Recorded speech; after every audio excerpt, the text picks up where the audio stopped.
2002 में मुझे लगा कि लोगों को बड़ी मुसीबतें हैं, बड़ी मुश्किलात हैं, ये किसी के पास बात नहीं कर सकते हैं, ना इनका कोई काम करने वाला है, जब भी मुसीबत आती है बेचारे परेशानी में रहते हैं।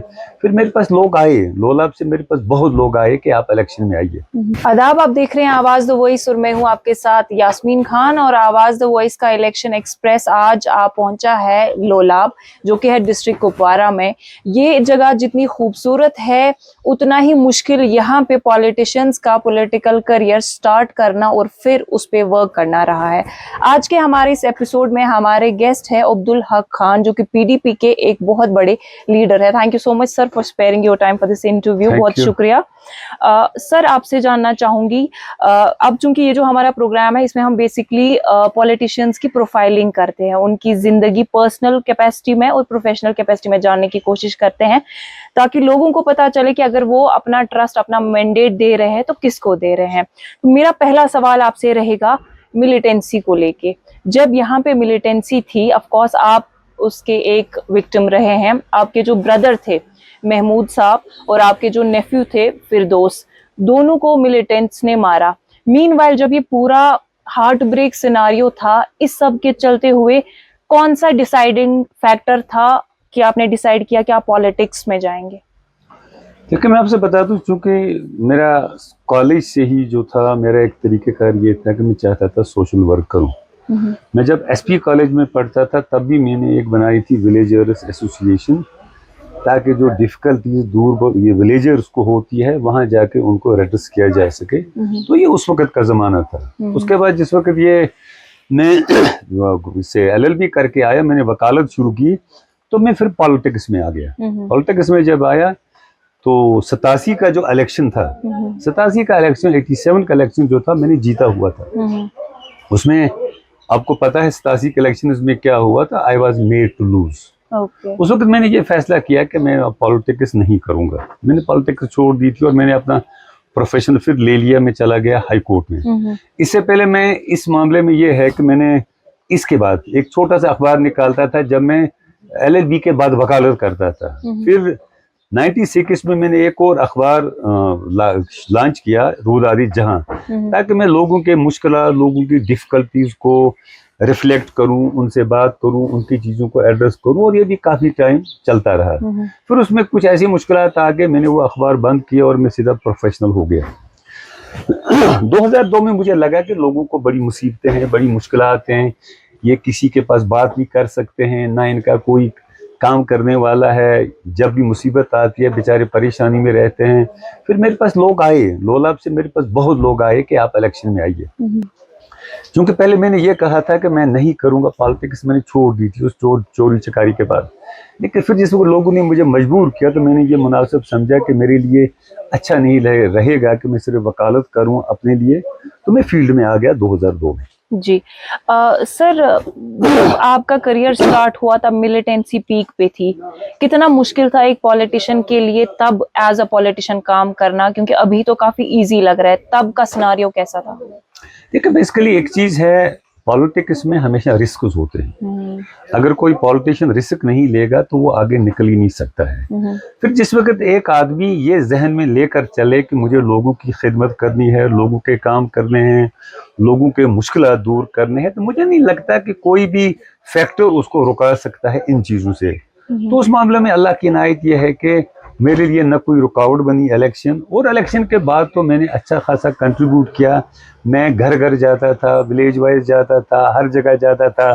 किसी की कोई प्रॉब्लम होती मैं एडमिनिस्ट्रेशन के पास ले जाता। 6 साल मैंने फुल टाइम दिया लोगों के साथ, जब मैं MLA नहीं भी था 2002 के इलेक्शन के बाद, और मैं हर जगह काम करता था लोगों के लिए। तो उसका ये हुआ, वही वजह थी कि 2008 का जब इलेक्शन आया तो मैंने अच्छे मार्जिन से जीता। और उसके बाद एज MLA भी मैंने जो काम किए, फिर 2014 का भी जब इलेक्शन आया तो मैंने उसको भी जीता अच्छे मार्जिन से। तो इसी तरह मतलब यह है कि जिस वक्त एक सियासतदान खुद गर्जी छोड़ के दयानत से, ईमानदारी से, सच से लोगों के सामने जाएगा, लोग भरोसा करते हैं। मतलब मैं आपसे यकीन से कह देता हूँ कि जम्मू कश्मीर के लोग दयानतदार आदमी को, उनको जो लगे सिंसियर आदमी है, उस पर बहुत भरोसा करते हैं। तो इस वास्ते लोगों ने मुझ पर भरोसा किया और मैंने आराम से दोनों इलेक्शन जीते। जी, आपने सबसे पहले जो स्टार्ट किया था, I think it was with PC Sajad Gani Yes, Lone बिल्कुल साहब। बिल्कुल ना, तो लोन फिर साहब थे, हाँ लोन साहब थे, सॉरी। लोन साहब थे। तो आपने फिर क्यों छोड़ी वो पार्टी एंड उसके बाद आपने 1 साल एज इंडिपेंडेंट क्यों इलेक्शन लड़ा? देखिए असल में बात ये, मैं आपसे बता दूं कि जो लोन साहब का जमाना था, लोन साहब का एक बड़ा स्टेचर था, बड़े स्टेचर वाले आदमी थे वो चलते थे। उसके बाद जिस वक्त ये मैंने इंडिपेंडेंट इलेक्शन लड़ा, तो उसके बाद मेरी चॉइस थी मैं कहाँ जाऊं, मैं लोगों की खिदमत कहाँ कर सकता हूँ। तो फिर मैंने देखा कि मुफ्ती साहब जैसे स्टेचर का आदमी मुझे अभी भी जम्मू कश्मीर में कोई नहीं लगा है। मतलब उनकी दूरंदेशी, उनकी नज़र, वो जानते थे कि लोगों को कैसी दे सकता है, अच्छा इंसान, फील गुड फैक्टर उनके पास था। मतलब सारी अंडरस्टैंडिंग उसके पास थी जम्मू कश्मीर के लोगों के लिए और उनको उनके मुश्किलात को एड्रेस करने के लिए। और वही वजह थी कि जब वो चीफ मिनिस्टर बने तो उन्होंने पहले काम जो किया, उन्होंने वो उस वक्त का जो टास्क फोर्स होता था, जो टेरर होता था आम लोगों के लिए, उन्होंने पहले उसको खत्म किया और लोगों ने एक वो सांस ली, खुशी की। उसके बाद लोगों ने खुले जहन से सियासत में पार्टिसिपेशन की, खुले जहन से निकले। उस वक्त तक लोग घर से बाहर डर डर के निकलते थे, वो टेरर का जमाना था आम इंसान के लिए। तो मुफ्ती साहब के पास साथ जो मेरा जाना था उसमें यही था कि मैं वहां पहुंच के मैं लोगों की खिदमत कर सकूंगा, लोगों के काम कर सकूंगा, और उसमें मैं कामयाबी हुआ। सर 2002 की अगर हम बात करें उस टाइम, और in fact like majority of the times ऐसा रहा है कि एनसी के लिए लोलाब जो एक हॉटबेड रहा है। तो जब मुश्ताक लोन की किलिंग हुई थी और उसके बाद उनके ब्रदर की किलिंग हुई थी, तो आई थिंक आपके लिए एक अच्छा मौका था कि शायद आप एनसी में जा पाते, तो क्यों नहीं गए आप? नहीं देखें, एनसी के साथ मेरा वो है, वो जहनी सोच जो मेरी है, मेरी सोच ही एनसी के साथ नहीं मिलती है, लिहाजा मैं वहां किसी भी कीमत पर जा नहीं सकता था। और देखें, ये पार्टीज तो ठीक है, लेकिन एक जो कैंडिडेट होता है इसका एक अपना स्टेचर बड़ा जरूरी है। लोगों के साथ मिलना, लोगों के साथ बैठना, लोगों के काम करना, उसमें लोग तो फर्स्ट प्रायोरिटी होती है लोगों की कैंडिडेट, उसमें फिर पार्टी कुछ परसेंटेज ऐड कर देती है। तो इस वास्ते एनसी के साथ मेरी जहनी बराबरी कभी नहीं थी। वो भी नहीं चाहता, मैं किसी पार्टी की मुखालफत भी नहीं करना चाहता, तो मेरा वो जहन है ही नहीं, ना मैं किसी कैंडिडेट के मतलब कुछ कहना चाहता हूँ, क्योंकि मेरा तरीका यह है कि मैं अपनी बात कहना चाहता हूँ, मैं आई एम फॉर व्हाट। तो इस वास्ते मैं आपसे कहता हूँ कि मेरी उनके साथ जहनी बराबरी कभी नहीं थी और यही वजह थी कि मैं पीडीपी में गया। जी, 2008 के जो इलेक्शन थे और 2014 के जो इलेक्शन थे, आपने बहुत ही कम मार्जिन से, मतलब पहला वाला इलेक्शन जीता था और दूसरे में भी लाइक अच्छा खासा मार्जिन था। जब इनके जो मुश्ताक लोन के बेटे थे, ये उनके जो नेफ्यू थे, वो कंटेस्ट कर रहे थे, जो अभी भी एनसी की टिकट पे, और अभी भी आप लोगों का जो मुकाबला है वो फ्यूचर में हमें देखने को मिलेगा। तो आप कितना ऑप्टिमिस्टिक है कि पीडीपी को इस बेल्ट में ज्यादा वोट्स पड़ेंगे? देखें, अगर मुझसे कोई पूछेगा लोलाब के लोगों के बारे में, तो मैं आपसे कह सकता हूँ न सिर्फ रियासत बल्कि सारे मुल्क में सियासी तौर लोलाब के लोग बहुत अच्छी सोच रखते हैं, वो परफॉर्मेंस पे वोट देते हैं। जहां तक मेरा ताल्लुक है, एज एमएलए और एज मिनिस्टर, जितने काम मैंने लोलाब में डेवलपमेंट के लिहाज से किए हैं, मेरे ख्याल में, मैं आपको यकीन से कहता हूँ, कोई सोच भी नहीं सकता है। कभी कुदरत मौका देती है। मतलब जिस वक्त मैं एमएलए बना उस वक्त लोलाब की एक सड़क भी चलने के काबिल नहीं थी। रोड का कनेक्टिविटी जो है ये सबसे इंपॉर्टेंट लोगों के लिए होती है।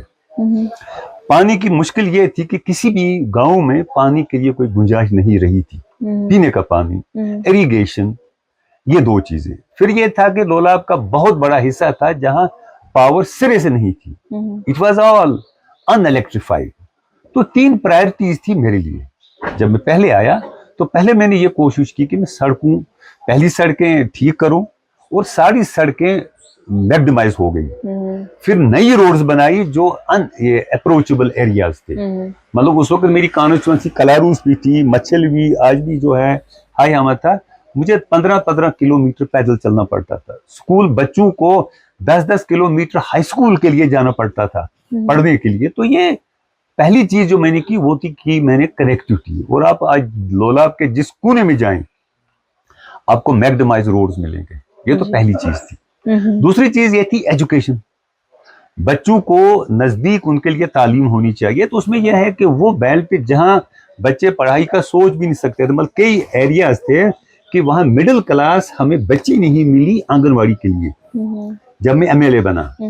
अब वहाँ हाई स्कूल है, वहाँ लोगों ने अच्छी पढ़ाई शुरू की और उस लिहाज से जो दूर दराज एरियाज थे एजुकेशन सेक्टर में मैंने बहुत अच्छा काम किया। और जो सुगाम में कॉलेज है ये भी तब हालांकि मैं एमएलए नहीं था, मुफ्ती साहब से मिलके उस वक्त आजाद साहब के साथ कोलेशन थी, हमने लोलाब में ये जो कॉलेज दिया सुगाम में वो दिया हमने।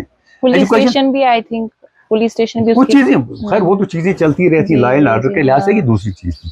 तीसरा ये था कि कनेक्टिविटी के लिहाज से, कनेक्टिविटी के अलावा मतलब हमारा मछल सेक्टर था 6 महीने बंद रहता था। वहाँ जो पुल थे उन पुलों को आर्मी अप्रैल के बाद बनाती थी, देवदार वगैरह वो दरख्त काट के। अब वहां आप जाएं, आप हर गांव में जा सकते हैं आराम से, कोई प्रॉब्लम नहीं है। ये था उस लिहाज से, कनेक्टिविटी के लिहाज से।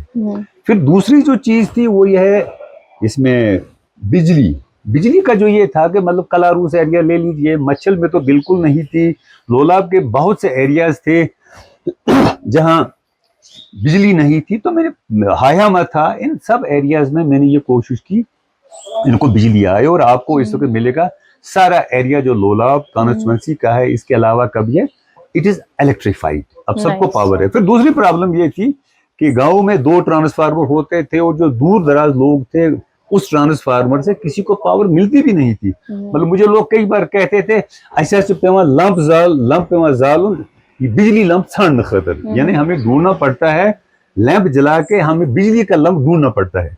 तो मैंने फिर कोशिश ये की कि उसको हमने अच्छा खासा किया, ट्रांसफार्मर दिए, बाकी चीजें दी, तो उसमें हमने कोई कमी नहीं की। तो इस वास्ते जो अब की बार है लोग परफॉर्मेंस पे वोट देंगे, वो देखेंगे मैंने क्या किया, जो मेरा राइवल है उसने क्या किया है, वो अपना बताएगा, मैं अपना बताऊंगा। और बल्कि मैं तो चाहता हूँ ये जम्मू कश्मीर में होना चाहिए यूएसए स्टाइल पे।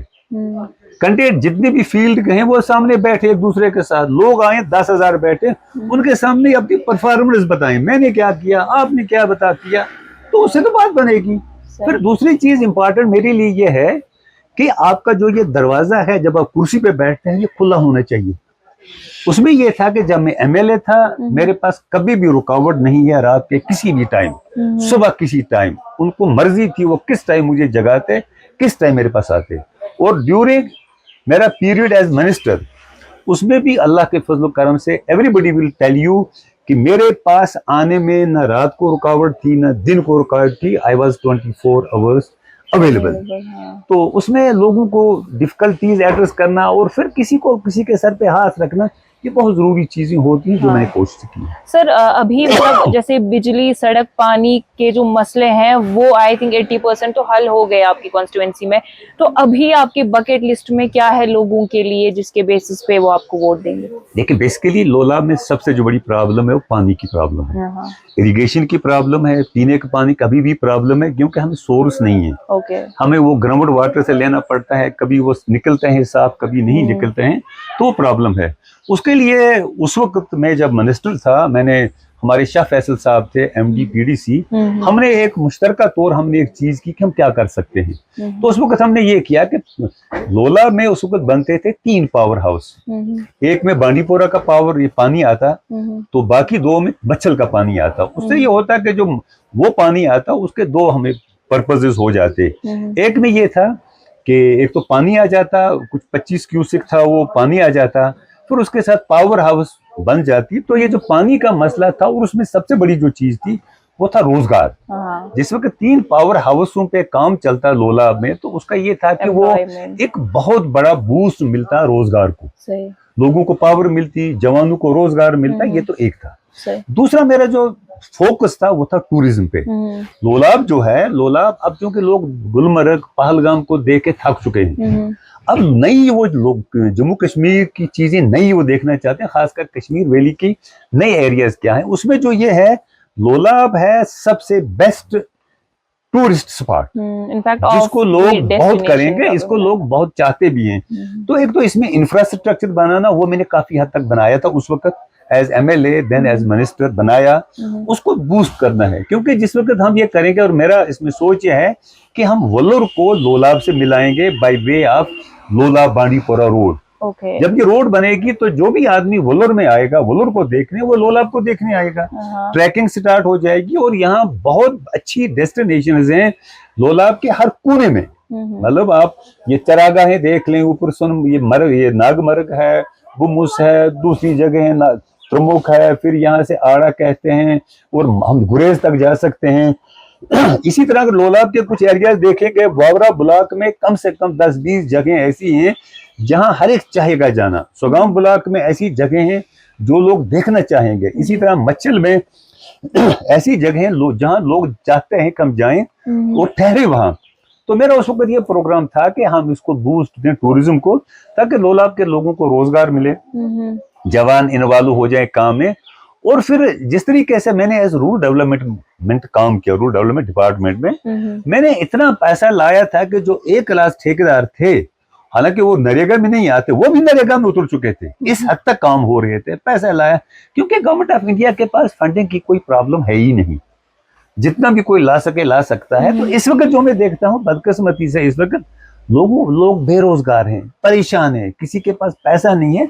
तो मेरा उसमें यह है कि ये जो विजन है, लोगों को रोजगार मिले, जवानों को रोजगार मिले, हर एक को नौकरी मिल नहीं सकती है, इनके लिए एवेन्यूज करें। मतलब मैंने यहाँ पे एक इंडस्ट्रियल एस्टेट के लिए उसको कोशिश की थी जब महबूबा जी हमारी चीफ मिनिस्टर थी, उन्होंने यहाँ भी ऐलान किया, हमने बात की, तो उस वक्त हमने एक इंडस्ट्रियल एस्टेट की बात की। लेकिन जिस वक्त गवर्नमेंट गई उसके पास वो वहीं पड़ा रहा।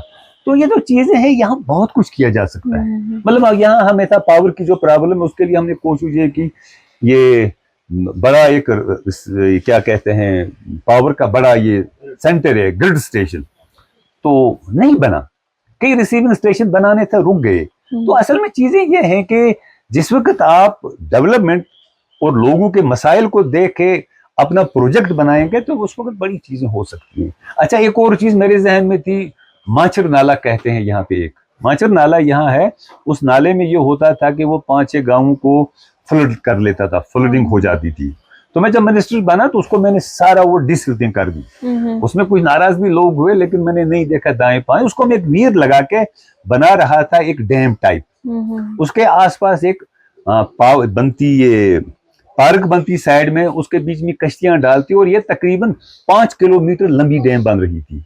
इसमें इतना पानी जमा हो जाता कि लोलाब को शायद इरिगेशन के लिए पानी की कोई प्रॉब्लम नहीं होती। लेकिन बदकिस्मती ये हुई कि जिस वक्त गवर्नमेंट गिरी, मैंने टेंडर भी कराई हुई थी इसमें, तो चीजें रुक गई। अच्छा, मैंने ये यहाँ पे प्रोग्राम था मीनारे लोलाब बनाने का, वो तो मैं सोच रहा था एक ऐसी चीज बनाने का जहाँ वर्ल्ड से उसको देखने लोग आते, क्योंकि यहाँ चीजें वो बनानी है टूरिस्ट अट्रैक्शन बने लोलाब, ताकि लोलाब में लोग आए। तो उसमें मेरा काम था, चीजें रुक गई। अब आगे जब टाइम आएगा तो उस पर इंशाल्लाह कोशिश करूंगा। जी सर, रिजर्वेशन को लेके आपके क्या व्यू पॉइंट्स है? लाइक एसटी जो है, ऑफ कोर्स लाइक काफी प्रॉब्लम्स है उनको भी, लाइक एक्सेसिबिलिटी का इश्यूज होता है, कनेक्टिविटी का इशू है, बट ऐसे में ओपन मेरिट जो क्लास है वो नाराज हो गया है। अब यंगस्टर्स जो है लोलाब के, वो आपको बड़ा एकोमोडेटिव उनको लगता है कि आप हैं, तो आपके क्या व्यू पॉइंट्स है रिजर्वेशन को लेके? देखिए, ये तो गवर्नमेंट ऑफ इंडिया की पॉलिसी है, किसको रिजर्वेशन देंगे किसको नहीं देंगे। इसमें डेफिनेटली जब आप किसी को रिजर्वेशन देंगे तो कोई एक क्लास नाराज होता है। इसमें यह है कि जो रिजर्वेशन वालों का हक है उनको हक मिलना चाहिए, जिनके पास नहीं है उनके लिए भी रास्ते तलाश करने हैं। देखें, सब लोग हमारे हैं, चाहे कोई नॉन रिजर्व्ड कैटेगरी में हो या रिजर्व्ड कैटेगरी में हो, सब हमारे बच्चे हैं, हमें सबका ख्याल रखना है। इस वास्ते उनका मसला हो, इनका मसला हो, गवर्नमेंट जो है, गवर्नमेंट को हमेशा इन दोनों कैटेगरीज के लिए ख्याल रखना चाहिए। जी सर, एक आखिर में मेरा सवाल आपसे रहेगा कि लोलाब जो है, लाइक मैंने इनिशियली आपसे पूछा था कि मिलिटेंसी का शिकार हुआ है, काफी किलिंग्स यहाँ पे हुई है, इवन पर्सनल स्पेस पे अगर देखा जाए कि आप भी अफेक्ट हुए हैं मिलिटेंसी से। तो अभी महबूबा मुफ्ती जो है, जब पीडीपी का मैनिफेस्टो आया था, उन्होंने ये भी बोला था कि they will initiate dialogue with Pakistan. तो do you think it's necessary? मैं आपसे एक चीज़ कह दूँ, देखिए, जहाँ तक सवाल है इसका मिलिटेंसी अफेक्टेड, बाकी चीज़ें अफेक्टेड, मैं आपसे एक ही चीज़ कह दूँ कि हमें केयर करना है जिन लोगों को तकलीफ पहुंची है, जो लोग मारे गए, जिनको एक साइड से या दूसरे साइड से नुकसान पहुंचा है, जिन घरों को, गवर्नमेंट इसीलिए होती है। गवर्नमेंट होती है कि हम इनका ख्याल रखें, हम इन तक रीच करें। मतलब जो भी बच्चा मरा, जिसका बच्चा मरा, वो हमारा ही तो मरा ना, चाहे एक तरफ की गोली लगी या दूसरे तरफ की, तो हमें इनका केयर करना चाहिए। मतलब गवर्नमेंट इसीलिए होती है। हमें हमेशा ख्याल रखना चाहिए कि जो लोग मरे हैं, जिनको नुकसान पहुंचा है, इनको ओन करें। और जम्मू कश्मीर के लोगों को ओन करने की बहुत ज्यादा जरूरत थी। ये कैपेसिटी मुफ्ती साहब ने दिखाई थी। मुफ्ती साहब ने सबको ओन किया था। और मैं आपसे बता दूं कि मुफ्ती साहब के टाइम में लगता था दैट वाज गोल्डन पीरियड जब वो आए थे। बदकिस्मती से दूसरे टर्म में उनको टाइम मिला नहीं, उनकी सेहत खराब हो गई। अदरवाइज मैं आपको एक ही चीज कह दूं कि वो एक गोल्डन पीरियड था हमारे लिए। तो हमें केयर करना है अपने लोगों का। आपके अपने लोग जो अभी आपको देख रहे हैं, उनके लिए क्या मैसेज रहेगा? उनके लिए मेरा एक ही चीज है कि वो मेरे साथ जो चलते हैं वो लोगों की खिदमत करें, लोगों को पहुंचे, लोगों तक उनको केयर करें। और जहां तक आम लोगों का ताल्लुक है, मैं हमेशा उनका वेल विशर रहा हूँ, वेल विशर रहूंगा। और जब भी मेरे पास टाइम आएगा, जिस तरह मैंने पहले काम किए हैं उनके लिए, अब एक बहुत बड़ी लेवल पर अल्लाह ने चाहा उनके लिए काम करूंगा इंशाल्लाह। चलिए सर, बहुत शुक्रिया। आपका स्केड्यूल बहुत टाइट है, बट आपने हमें वक्त दिया, बहुत शुक्रिया। बहुत बहुत शुक्रिया आपका।